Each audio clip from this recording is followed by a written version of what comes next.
Bismillahirrahmanirrahim. Assalamualaikum warahmatullahi wabarakatuh. Perkenalkan, nama saya Mila Aulia. Saya perwakilan dari kelompok 1 akan mempresentasikan tentang sejarah Islam di Baghdad.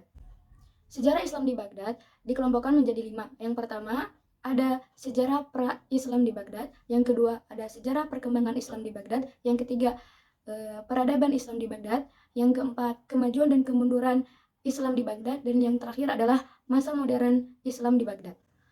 Pada masa pra-Islam di Baghdad, Baghdad adalah ibu kota Irak dan memiliki sejarah yang kaya dalam konteks Islam.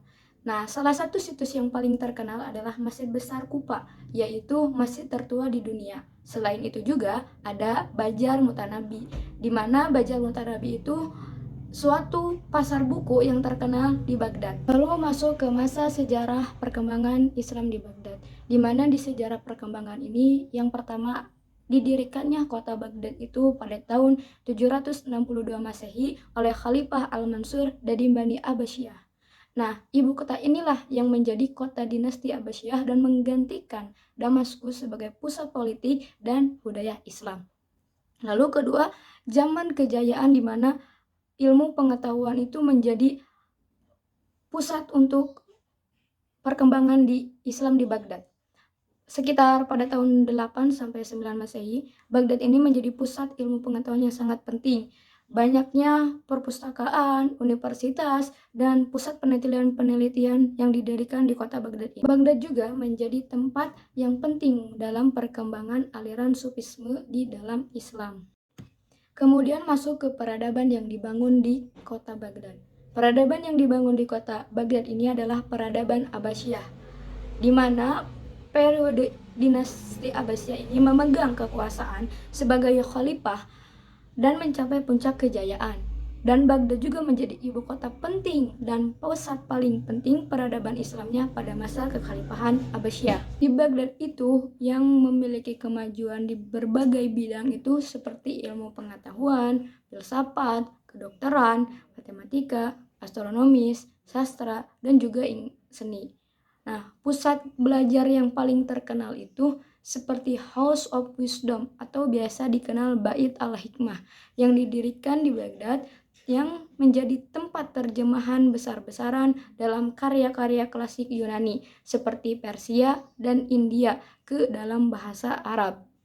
Nah, hal inilah yang menjadi kontribusi besar dalam melestarikan pengetahuan kuno dan memajukan pemikiran intelektual. Baghdad juga memiliki berbagai bangunan yang bersejarah, termasuk Masjid Agung Kairoan, yang merupakan salah satu contoh arsitektur Islam yang indah. Kota ini juga memiliki jalan-jalan, pasar, dan istana yang mencerminkan kemegahan peradaban Abbasiyah.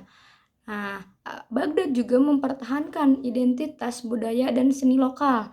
Nah, yang ini termasuk seni kaligrafi, di mana arsitektur berbasis bata dan batu, dan seni kerajinan tangan seperti keramik, dan lain-lain.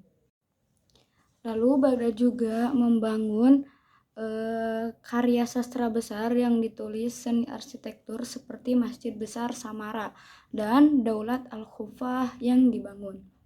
Lalu juga Baghdad ini bisa menjadi kota yang multikultural dengan orang-orang dari berbagai latar belakang, etis, dan agama yang hidup bersama dalam harmoni relatif.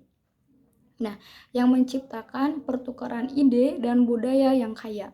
Lalu, Baghdad juga memiliki perkembangan dari sistem pemerintahan dan hukumnya, di mana Baghdad itu memiliki kitab Al-Kharaj oleh Imam Abu Yusuf yang menjadi salah satu karya penting dalam hukum fisikal Islam dari bangsa-bangsa asing seperti bangsa Mongol pada tahun 1258 yang menyebabkan kerusakan besar di Baghdad. Ada juga faktor-faktor yang menyebabkan kemajuan dan kemunduran Islam di Baghdad. Ada 3 kelompok faktor yang menyebabkan kemajuan di Baghdad. Yang pertama, dukungan dari seorang pemimpin, di mana di Baghdad ini kunci dari kemajuan Islamnya itu didukung dari para Khalifah Abbasiyah yang menghargai suatu ilmu pengetahuan dan seni. Maka mereka memberikan para pemimpin itu atau para khalifah itu memberikan dana dan dukungan kepada ilmuwan atau filosofi dan seniman untuk menciptakan lingkungan yang mendukung perkembangan intelektual. Lalu yang kedua ada keterbukaannya terhadap budaya asing, di mana Baghdad ini menjadi pusat yang membuka diri terhadap budaya dan ilmu pengetahuan asing. Nah, inilah yang menjadi tempat proyek penerjemahan besar yang dilakukan untuk menerjemahkan karya-karya klasik Yunani, Romawi, dan Persia ke dalam bahasa Arab, sehingga memajukan pengetahuan di berbagai bidang. Lalu yang ketiga, inovasi teknologi, di mana di Baghdad ini kemajuan dalam teknologinya itu seperti contohnya itu terutama dalam bidang ilmu falak atau astronomi dan ilmu hayat atau kedokteran. Itu memberikan kontribusi besar terhadap perkembangan ilmu pengetahuan yang ada di Baghdad.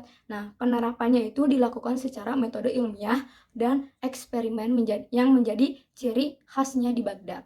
Faktor-faktor yang menyebabkan kemunduran di Baghdad itu dikelompokkan menjadi 4. Yang pertama, ketidakstabilan politik, di mana pada saat masa pergantian pemimpin itu sering terjadinya konflik politik yang mengganggu stabilitas dan kemakmurannya.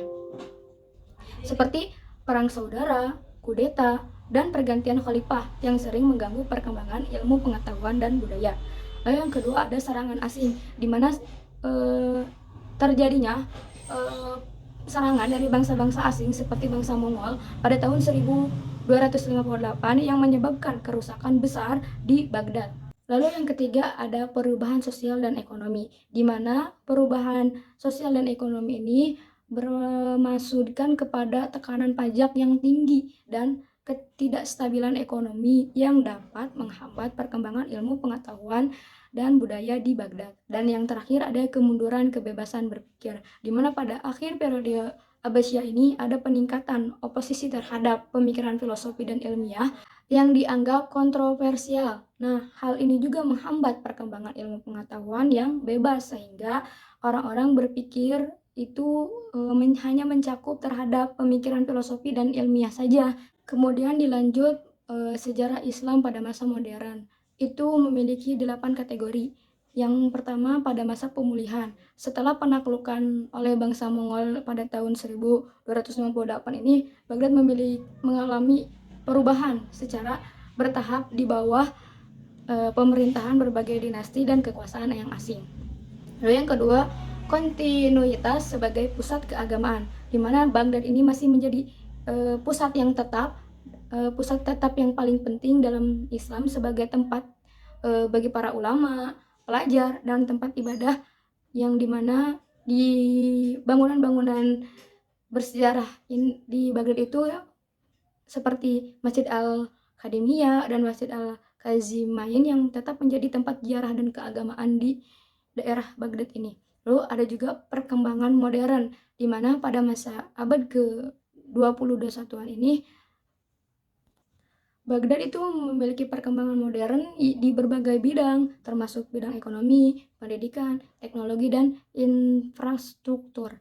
Lalu yang keempat ada konflik dan instabilitas. Meskipun banyak perkembangan yang positif di Baghdad ini, juga mengalami konflik yang menyebabkan ketidakstabilitasan politik terutama selama dekade terakhir, yaitu perang, serangan teroris, dan gangguan politik yang telah mempengaruhi kota Baghdad ini. Yang kelima ada kehidupan sosial dan budaya, di mana Baghdad menjadi pusat kehidupan sosial dan budaya yang dinamis dalam segi seni, sastra, dan musik. Lalu yang keenam ada pengaruh luar, di mana pengaruh luar ini memiliki globalisasi dan pengaruh barat yang telah membawa perubahan sosial dan budaya secara dalam cara berkehidupan dan berpikirnya masyarakat di Baghdad. Lalu yang ketujuh ada pertumbuhan pendidikan, di mana pendidikan ini terus berkembang di Baghdad dengan berbagai universitas dan sekolah-sekolah yang menawarkan berbagai macam program, dan pendidikan Islam ini juga yang menjadi bagian yang paling penting dari sistem pendidikan di Baghdad. Dan yang kedelapan itu dinamika agama, di mana di Baghdad ini banyak kota besar di dunia muslim yang mengalami dinamika agama yang beragam. Contohnya aliran Islam dan keberagaman yang praktik dalam keagamaan. Mungkin cukup sekian presentasi yang bisa saya bawakan. Mohon maaf bila ada perkataan atau perilaku yang salah, karena saya juga masih tahap belajar. Semoga saya juga bisa memperbaiki untuk kedepannya. Sekian, pamit undur diri karena lebih baik sadar diri daripada memaksa kehendak sendiri. Wassalamualaikum warahmatullahi wabarakatuh.